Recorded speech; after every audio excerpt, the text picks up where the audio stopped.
Hello students, कैसे हो आप सब। आई थिंक सब ठीक ही होंगे। देखो बेटा, अपना टॉपिक प्लस टू में चला हुआ रेजिस्टेंस। कौन सा टॉपिक चला हुआ है? रेजिस्टेंस। तो उससे पहले बच्चों ने एक डाउट पूछी थी मेरे से कि सर ये इलेक्ट्रॉन मोबिलिटी क्या होती है। तो इलेक्ट्रॉन मोबिलिटी मैं रेजिस्टेंस के बाद में करवाता आपको, पर आज मैं बता रहा हूं इलेक्ट्रॉन मोबिलिटी क्या होती है। तो एक बार वो ध्यान से सुन लो। रेजिस्टेंस वाला टॉपिक हम कंटिन्यू रखेंगे, ठीक है स्टूडेंट्स। तो first of all we will do the mobility.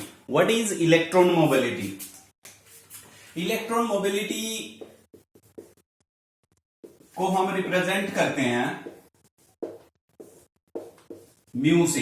किसे नोट कर लिया है? म्यू से, ठीक है। तो म्यू इज इक्वल टू, हमेशा ही ये रेशियो होती है वीडी टू द ई। क्या लिखा मैंने? Electron mobility is always the ratio of drift velocity to the electric field, is always equal to the ratio of drift velocity to the electric field applied by the external voltage or external battery. It is the ratio of drift velocity to the electric field. So you can write that कि mu is equal to Vd over E. हम लिख सकते हैं भाई Vd over क्या आ जाएगा? E. तो Vd का फॉर्मूला हमें पता है, E capital E tau by M होता बेटा। तो ये हो जाएगा E capital E tau by M। अगर हम बात करें इलेक्ट्रॉन की, तो इलेक्ट्रॉन के लिए नेगेटिव सिंबल आ जाएगा चार्ज पे। अगर पॉजिटिव चार्ज पार्टिकल्स की करेंगे तो हम वो पॉजिटिव लेके चलेंगे। तो फिलहाल अभी मैं कोई सिंबल नहीं ले रहा हूं, तो ई से ही कैंसिल आउट हो जाएगा। तो म्यू इज इक्वल टू क्या आ जाएगा? E to by m. Mu is equal to e to by m. For electron it is mu e. किससे नोट कर लेंगे? म्यू ई से। And mu e is equal to minus of e to by m. And for the positive charge particle यानी कि proton, तो ये mu P कर लो positive charge particle के लिए, ई टो बाय एम। तो ये इलेक्ट्रॉन मोबिलिटी है बेटा। इलेक्ट्रॉन मोबिलिटी के लिए formula E to by M. Electron mobility की अगर आप बात करो, यूनिट की बात करें, तो यूनिट आप यहां से बता सकते हो मीटर पर सेकेंड। और इलेक्ट्रिक फील्ड की क्या होती है? एफ बाई क्यू, ठीक है। तो F by electric field F by Q से आप निकाल सकते हो न्यूटन पर कूलम। डन। तो ये यूनिट आप दे सकते हो, डायमेंशनल फॉर्मूला भी दे सकते हो। Electron mobility clear. तो ये इलेक्ट्रॉन मोबिलिटी के साथ हम रिलेशन भी करेंगे बेटा आगे। जैसे करंट डेंसिटी की क्या रिलेशन आ जाती है इसके साथ, है? और क्या नाम है, जो कंडक्टिविटी और रेजिस्टिविटी है, उनकी क्या रिलेशंस बन जाती हैं, वो आगे हम करेंगे। फिलहाल एक बार रेजिस्टेंस टॉपिक को मैं क्लियर कर देता हूं, क्योंकि रेजिस्टेंस टॉपिक अपना लंबा है। इससे न्यूमेरिकल्स बनते हैं बेटा बोर्ड के अंदर भी और कंपटीशन लेवल पे भी। तो आप मेनली तो अपना सीबीएसई बोर्ड पहले प्रीफर करना है। तो पहले एक बार रेजिस्टेंस को हम कर लेते हैं कवर।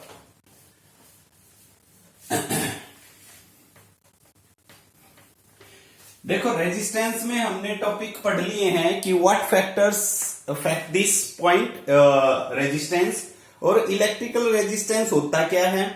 अब हम करेंगे कि किसी सर्किट के अंदर अगर रेजिस्टेंस हमें बढ़ाना है या हमें घटाना है, तो वो डिपेंड करता है बेटा इनकी कॉम्बिनेशन पे। किस पे डिपेंड करता है? कॉम्बिनेशन पे। कि how can we increase the resistance of a circuit and how can we decrease the resistance of a circuit. It is totally based on the combination of resistance. And we know that कि combination of resistance is of two types. Combination of resistance is of two type. One is of series combination and another is of parallel combination. As like in the chapter capacitor we have done it. In the capacitor we have studied about that कि the combination of capacitor is of also two types, series combination and parallel combination. In the series combination net capacitance is equal to, क्या आया था बेटा net capacitance? 1 by CS is equal to 1 by C1 plus 1 by C2 plus 1 by C3 up to so on. And in the parallel combination net capacitance CP is equal to C1 plus C2 plus C3 like that. ऐसे आया था ना। तो आज हम देखते हैं कि रेजिस्टेंस सीरीज में कैसे फॉर्मूला बनाएगा और पैरेलल में कैसे हम नेट रेजिस्टेंस निकाल सकते हैं। डन। तो अपने पास अब ये दो पॉइंट रहेंगे कि how can we combinate the resistors in the series combination and how can we combine the resistor in the parallel combination. तो first of all we will do series combination.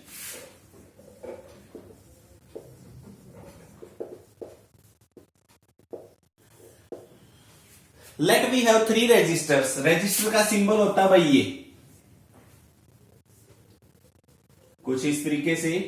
और हमारे पास ये 3 रेजिस्टर हैं R1 जिनका resistance है R2 R3. There are 3 resistors which have the resistance R1 R2 and R3. These 3 resistors are combined with an external voltage, let's say that is V. External voltage is V. External voltage से connected है ये. मान लो जब ये external voltage हम इसके ऊपर apply करते हैं, की से अप्लाई करेंगे तो क्या नाम है, इसमें करंट जाएगा. और करंट जाएगा तो करंट के duration, let we assume that कि इसके ऊपर जो पहले रेजिस्टर के ऊपर वोल्टेज ड्रॉप होता है, पहले रेजिस्टर के ऊपर वोल्टेज ड्रॉप होता है वो V1 हुआ, दूसरे के ऊपर V2 हुआ, तीसरे के ऊपर V3 हुआ, और अमाउंट ऑफ करंट जाएगा सेम. तो अब बात ध्यान रखनी है कि when the resistors are said to be in series combination, the resistors are said to be in series combination if all the resistor have same amount of current. अगर सारे जिन रेजिस्टर में से करंट की वैल्यू क्या जाए, same जाती है, same रहती है, उन रेजिस्टर्स को हम क्या बोलते हैं, सीरीज कॉम्बिनेशन में बोलते हैं. क्या बोलेंगे, सीरीज कॉम्बिनेशन में. When the current is same through the resistors, then these are called in series combination. तो सीरीज कॉम्बिनेशन में कब कहे जाएंगे रेजिस्टर्स, रेजिस्टर सीरीज कॉम्बिनेशन में जब कहे जाएंगे जब all the resistors consist same amount of current. Done. अब देखो भाई, इसके लिए रिलेशन हम निकालते हैं. ओम्स लॉ हमारे को क्या कहता है, according to Ohm's law V is equal to IR. अगर मैं नेट वोल्टेज को V ही मान रहा हूं और I तो आपका टोटल करंट है, और सीरीज कॉम्बिनेशन में नेट रेजिस्टेंस कितना ले लेता हूं मैं, RS, S फॉर सीरीज. तो ये हो गया आपकी equation first. For first resistor अगर मैं ओम्स लॉ को पहले रेजिस्टर के लिए अप्लाई कर रहा हूं तो वहां पे वोल्टेज ड्रॉप कितनी है, देखो V1 is equal to, current तो सेम ही जा रहा है I, उसका रेजिस्टेंस कितना है R1. V1 is equal to क्या आ जाएगा, IR1. For the second resistor, second resistor के लिए क्या हो जाएगा, Ohm's law V2 is equal to I, same amount of current but उसकी रेजिस्टिविटी कितनी है, रेजिस्टेंस कितना है R2. और भाई V3 for third resistor, third resistor के लिए भाई देखो V3 इज इक्वल टू क्या आ जाएगा, IR3. हो गया. अब जैसे मान लो मैंने यहां पे जो वोल्टेज है, वोल्टेज अप्लाई करी है भाई आपकी 100 वोल्ट. कितनी अप्लाई करी है, 100 वोल्ट. तो 100 वोल्ट में से मान लो 20 वोल्ट यहां पे ड्रॉप हो गया, 40 वोल्ट यहां पे ड्रॉप हो गया, और 40 वोल्ट यहां पे ड्रॉप हो गया. तो 40 प्लस 20 यानी कि 40 प्लस 20 इज इक्वल टू 100 बनता है. 100 बनता है तो कैन वी से दैट कि this amount of total voltage must be equal to the algebraic sum of these 3. कह सकते हैं ना. तो टोटल वोल्टेज बेटा वो किसके बराबर होगी, V is equal to V1 plus V2 plus V3 होगा, डेफिनेटली होगा. तो we have an equation, net voltage is equal to क्या बन जाएगा, net voltage V is equal to V1 plus V2 plus V3 बन जाएगा, V1 plus V2 plus V3. So using the value of V, V1 and V2, V3. V की value क्या है, ये देखो ये रही IRS is equal to IR1 plus IR2 plus IR3. ये बन जाएगा. I कॉमन हो जाएगा यहां से बेटा, I कॉमन हो गया, अंदर क्या बचा, R1 plus R2 plus R3 and then must be equal to क्या रह जाएगा, IRS. दोनों तरफ से I कैंसिल आउट हो जाएगा, कैंसिल आउट हो गया भाई.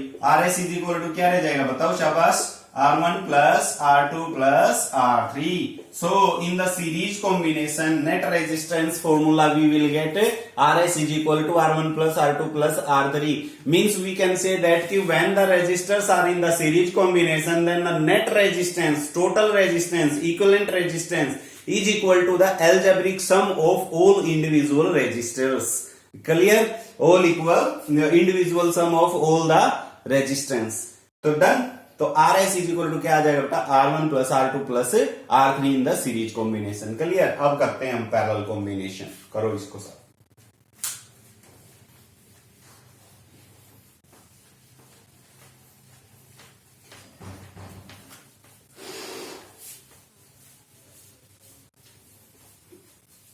When the resistors are said to be in parallel combination, कब कहे जाएंगे भाई पैरेलल कॉम्बिनेशन में रेजिस्टर्स? रेजिस्टर्स पैरेलल कॉम्बिनेशन में तब कहे जाएंगे जब हर रेजिस्टर के ऊपर वोल्टेज ड्रॉप सेम आए। पहले वाले में क्या सेम था? बिल्कुल करंट सेम था। अब की बार क्या हो? वोल्टेज सेम हो। अगर मान लो ये हमारे पास 3 रेजिस्टर्स हैं and these are combined with an external voltage,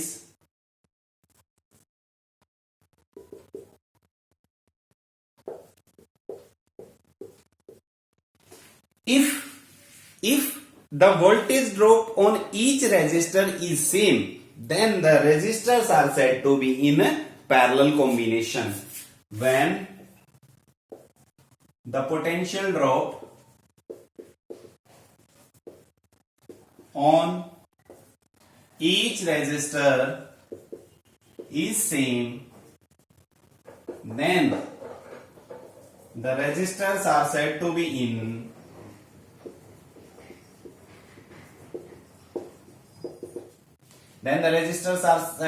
in a parallel combination. तो अब यहां पे अगर मैंने वोल्टेज V अप्लाई किया है, ध्यान से देखना, अगर वोल्टेज मैंने V अप्लाई किया है तो V अप्लाई से मान लिया करंट प्रोड्यूस हुआ बेटा I। टोटल करंट कितना प्रोड्यूस हुआ है? I। इसमें करंट गया I1, इसमें करंट गया I2, इसमें करंट गया I3। ध्यान रखना टोटल जो करंट है वो इन तीनों करंट के सम के बराबर है। मैं ये इक्वेशन यूज करूंगा आगे चल के। नेट अमाउंट ऑफ करंट, मान लो यहां से आपका 10 एम्पियर करंट गया। देखो ध्यान से, एक एग्जांपल मैं बता रहा हूं। मान लो यहां से 10 एम्पियर करंट गया, 10 एम्पियर करंट में से 2 एम्पियर करंट यहां पे चला गया, 3 एम्पियर करंट यहां पे चला गया और 5 एम्पियर करंट यहां पे चला गया। तो 3 + 2 + 5 = 10। 10 यहां पे फिर से वापस आ जाएगा। क्लियर होगी? तो करंट अब की बार करंट का डिस्ट्रीब्यूशन हो रहा है, पिछले में वोल्टेज का डिस्ट्रीब्यूशन हो रहा है। करंट वहां पे सेम रह रहा था, यहाँ पे वोल्टेज सेम रह रहा है, तो डिस्ट्रीब्यूशन किसका हो रहा है? करंट का। तो वोल्टेज और करंट ही वेरिएशन में जा रहे हैं। सीरीज में क्या था, मैं फिर से रिपीट कर रहा हूं, सीरीज में क्या डिस्ट्रीब्यूट हो रहा था? वोल्टेज। करंट क्या रह रहा था? सेम। पैरेलल में क्या डिस्ट्रीब्यूट हो रहा है? करंट। वोल्टेज क्या रह रही है? सेम। इसकी रेजिस्टिविटी R। तो इसके ऊपर वोल्टेज ड्रॉप V हो गया, इस पे भी V और इस पे भी V। तो ये ध्यान रखना, पैरेलल में क्या रहता है? सेम वोल्टेज, और सीरीज में क्या रहता है? करंट। अब देखो भाई ओम्स लॉ के according to Ohm's law V = IRS। RS मिलेंगे, अब की बार क्या लेंगे? RP। तो यहां से नेट करंट किसके इक्वल आ जाएगा? V/RP आ जाएगा। ये आपकी फर्स्ट बन गई इक्वेशन, कह सकते हो। फॉर द सेकेंड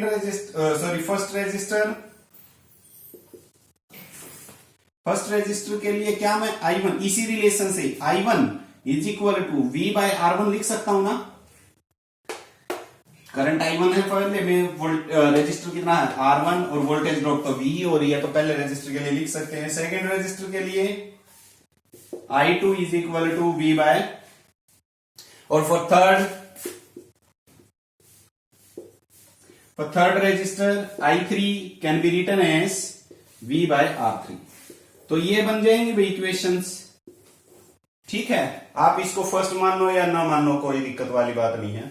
अब देखो इनकी वैल्यूज, I की वैल्यू यहां से यहां रख दो, I1 की वैल्यू इस पे रख दो, I2 की वैल्यू I2 पे रख दो, और I3 की वैल्यू I3 पे रख दो। तो ये इक्वेशन क्या बनेगी? ये इक्वेशन बन जाएगी भाई, देखिए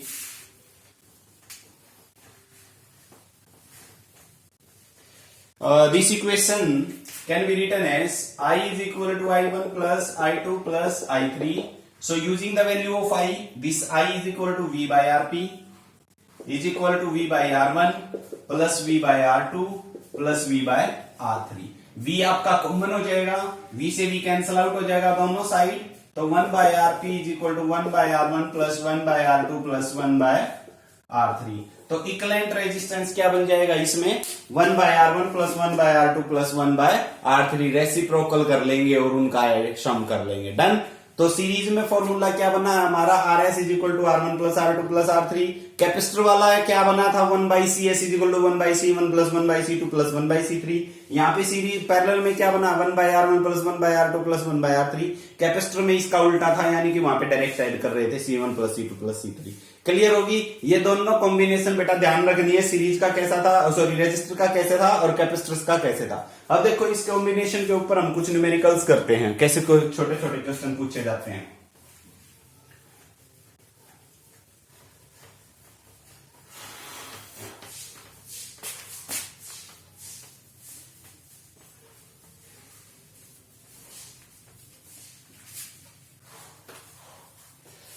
अपने पास दो फॉर्मूले बन गए हैं।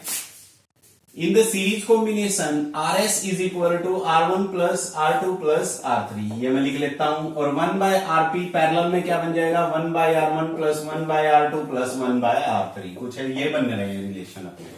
अब जैसे बेटा क्वेश्चन में कह दूं कि मेरे पास एक वायर है, ध्यान से सुनो क्वेश्चन। मेरे पास एक वायर है और जिसका रेजिस्टेंस है 4R। I have a wire and its resistance is 4R। अब मैं इसको बैंड करके एक सर्कल बना लेता हूं। सर्कल बना दिया कोई भी R रेडियस का। अब ये पूछ लिया जाए कि इस सर्कल का रेडियस बताओ डायगोनली अपोजिट पॉइंट्स के बीच में। ये मान लिया A पॉइंट है और ये पॉइंट है B, ज्यादा लंबी ले लिए थे। इन दो पॉइंट्स के बीच में आपने रेजिस्टेंस बताना है। क्वेश्चन समझ लो एक बार। मेरे पास एक वायर था सीधा लंबा, जिसका रेजिस्टेंस कितना है 4R। मैंने वो वायर किस में बैंड कर दिया, एक सर्कल में। अब बताओ डायगोनली अपोजिट दो पॉइंट्स के बीच में उसका रेजिस्टेंस बताना है। तो सीधी सी बात है बेटा, जब हम सर्कल की फॉर्म में देंगे तो क्या मैं ये कह सकता हूं कि जो ये लेंथ है वायर की, ये वाली लेंथ, ये आपकी आधी हो जाएगी और ये वाली लेंथ आधी हो जाएगी। बिल्कुल हो जाएगी आधी आधी। अब आधी हो गई लेंथ, तो इसका मतलब जो ये रेजिस्टेंस है, ये रेजिस्टेंस, अब रेजिस्टेंस लेंथ की क्या पड़ता था, डायरेक्टली या इनवर्सनली? डायरेक्टली। लेंथ हाफ तो रेजिस्टेंस भी क्या हो जाएगा हाफ। तो ऊपर वाला जो सेमी सर्कल है, ऊपर वाला जो मैं डार्क कर रहा हूं, इस ऊपर वाले सेमी सर्कल का रेजिस्टेंस कितना रह गया 2R, और नीचे वाले सेमी सर्कल का रेजिस्टेंस भी कितना रह गया 2R। टोटल कितना बन रहा था 4R। क्लियर होगी बात? तो 2R ऊपर रह गया, 2R नीचे रह गया। अपने पास सिंपल डायग्राम इसका क्या बन गया, कुछ ऐसे बन गया। अगर हम स्टडी करें इसके बारे में तो कुछ ऐसे बन गया कि भाई 2R रजिस्टर ऊपर लगा हुआ है और 2R रजिस्टर नीचे लगा हुआ है, कुछ ऐसे ही समझेंगे। अब 2R ऊपर 2R नीचे, दोनों किस कॉम्बिनेशन में? देखो आपको लग रहा है किस कॉम्बिनेशन में जा रहे हैं, पैरेलल कॉम्बिनेशन में। अगर मैं वोल्टेज अप्लाई करूं कोई यहाँ पे तो वोल्टेज सेम ही जाएगी। तो पैरेलल कॉम्बिनेशन में नेट रेजिस्टेंस क्या होता है 1/RP is equal to 1/R1 plus 1/R2। या मैं इसको लिख सकता हूं R1 R2 into R1 plus R2, या RP इज इक्वल टू, देखो मैं रिलेशन बता रहा हूं आपको, ये याद रखोगे। जब दो रेजिस्टर दे रखे हो तो ये डायरेक्ट फार्मूला याद रख लो आप, R1 R2 bye R1 plus R2 parallel combination में, R1 R2 bye R1 plus R2। अब R1 और R2 दोनों तो दो R है ना, 2R तो R1 की जगह पे 2R रखोगे into 2R divide by 2R plus 2R 4R। 4 से 4 कैंसिल आउट हो गया भाई, एक R से R, तो बचा क्या R ओम। कितना रेजिस्टेंस बच गया R ओम। किस किस के बीच में, उन पॉइंट्स के बीच में A और B, जो हमने एक डायरेक्ट स्ट्रेट वायर था, उस स्ट्रेट वायर को हमने किस कॉम्बिनेशन में, किस फॉर्मेशन में ले लिया, सर्कल फॉर्मेशन में, और उसके डायगोनली अपोजिट पॉइंट्स के बीच में रेजिस्टेंस पूछा गया। तो आप इस क्वेश्चन को ऐसे करोगे। क्लियर होगी? आगे बढ़ो।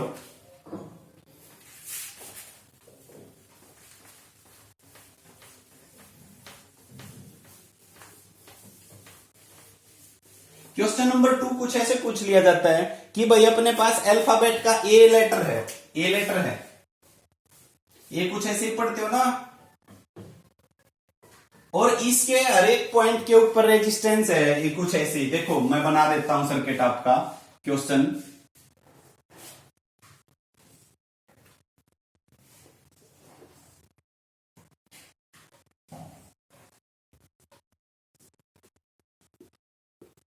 देखो ये सर्किट किस फॉर्मेशन में है, ए में ही है ना, और इसमें रेजिस्टेंस आपके कुछ इस तरीके से दे दिए। मान लो मैं रेजिस्टेंस सारे दे देता हूं, ये 10 ओम है, ये मान लिया भाई 10 ओम है, ये आपका 5 ओम है, this is also of 5 Om and this is of 10 ओम।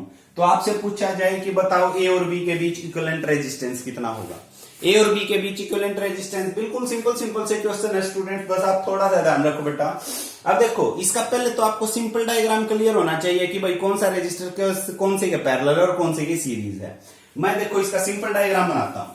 पहले हर एक सर्किट के आप एक बार सिंपल डायग्राम बना के देख लो जिनके पॉसिबल हैं। कई ऐसे सर्किट भी होते हैं जिनके पॉसिबल ही नहीं होते, वो मैं बताऊंगा कैसे करेंगे।